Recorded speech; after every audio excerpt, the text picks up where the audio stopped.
नमस्कार, मैं हूं अंशिता। क्या मोदी को हराने के लिए ठाकरे भाई एकजुट होंगे? 2024 में ठाकरे परिवार एकजुट होकर करेगा बीजेपी के हिंदुत्व के एजेंडे पर वार। किसका हिंदुत्व पड़ेगा भारी? जब से एनसीपी टूटी है, हर कोई कयास लगा रहा है कि राज ठाकरे और उद्धव ठाकरे अपने पुराने गिले शिकवे भुलाकर साथ आ सकते हैं। कई लोगों ने तो पोस्टर लगाकर इन दोनों के साथ आने की मांग भी कर डाली। इन सब के बीच इन कयासों को और हवा तब मिल गई जब संजय राउत का बयान आ गया।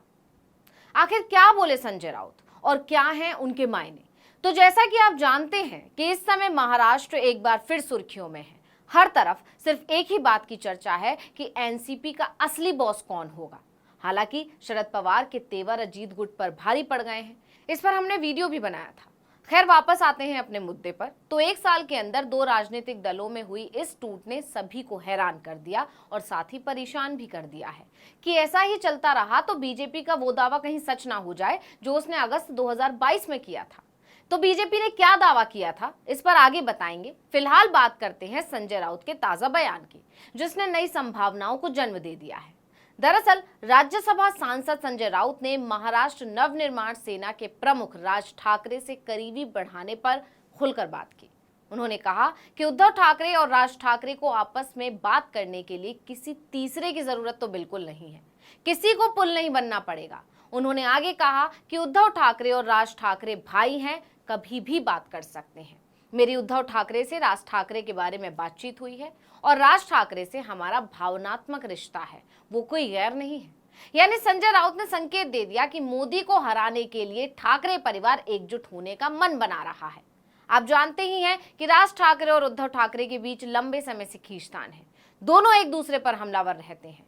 लेकिन जब एनसीपी में टूट हुई, अजीत पवार महाराष्ट्र सरकार में शामिल हुए, तभी से ये मांग उठने लगी कि अब राज ठाकरे और उद्धव ठाकरे को हाथ मिलाना चाहिए। जगह जगह इसके पोस्टर भी लगे। इसमें बाला साहेब ठाकरे को भी जगह दी गई। अब खास बात यह थी कि ये पोस्टर महाराष्ट्र नवनिर्माण सेना के नेता लक्ष्मण पाटिल ने लगवाया था। इसमें उद्धव ठाकरे और राज ठाकरे के कंधे पर हाथ रखे बाला साहेब ठाकरे दिखाई दे रहे हैं। पोस्टर में लिखा था कि महाराष्ट्र की राजनीति में बहुत गंदगी हो गई है। अब राज ठाकरे और उद्धव ठाकरे से यह अपील है कि दोनों साथ में आ जाओ। एक महाराष्ट्रियन सैनिक आपके हाथ जोड़ रहा है। यानी इसकी पहल मनसे की तरफ से हुई थी। ऐसे में अब राजनीति के जानकारों का कहना है कि उद्धव गुट ने इसका जवाब दे दिया है। अब संजय राउत के इस बयान ने बीजेपी खेमे में खलबली मचा दी है, क्योंकि आप जानते ही हैं कि महाराष्ट्र में बीजेपी अभी तक ठाकरे परिवार के बीच अनबन का ही तो लाभ उठा रही थी। ये ही नहीं, बीजेपी को हिंदुत्व के मुद्दे पर टक्कर सिर्फ यही दोनों दल दे सकते हैं। खासकर मनसे तो कट्टर हिंदुत्व की राजनीति ही करती है, इसलिए बीजेपी टेंशन में है। अब राउत के एक बयान ने बीजेपी को टेंशन दी, वहीं दूसरे ने शिंदे को भी टेंशन दे दी। दरअसल राउत ने दावा किया कि शिंदे खेमे के 4 लोगों ने हमसे बात की है, कई लोग हमारे संपर्क में हैं। बता दें कि एनसीपी में हुई टूट के बाद से राज्यसभा सांसद लगातार एकनाथ शिंदे के नेतृत्व वाले शिवसेना गुट में टूट का दावा कर रहे हैं। उन्होंने ये भी दावा किया कि जल्द ही महाराष्ट्र को नया सीएम मिलेगा। उनका कहना है कि अजीत पवार के शामिल होने से शिंदे गुट के नेता नाराज हैं, इसलिए वो पाला बदलने का मन बना रहे हैं। अब इस बयान से शिंदे परेशान हो गए हैं, क्योंकि वैसे ही अजीत पवार के आने के बाद से शिंदे की कुर्सी पर खतरा मंडरा रहा है। ऐसे में अगर उनके समर्थकों ने भी उनका साथ छोड़ दिया तो कुर्सी पर उनकी दावेदारी और भी कमजोर हो जाएगी। यानी राउत ने बीजेपी और शिंदे दोनों को एक साथ परेशान कर दिया है। खैर, अब हम आते हैं अपने सबसे अहम मुद्दे पर कि आखिर मनसे और उद्धव गुट वाली शिवसेना हाथ मिलाने पर विचार क्यों कर रही है, क्या है इसकी वजह। तो बीजेपी ने ऐसा क्या दावा किया था? तो आपको याद होगा कि जेडीयू से खटपट के बीच बीजेपी ने बिहार में संयुक्त मोर्चा राष्ट्रीय कार्यकारिणी की 2 दिवसीय बैठक की थी।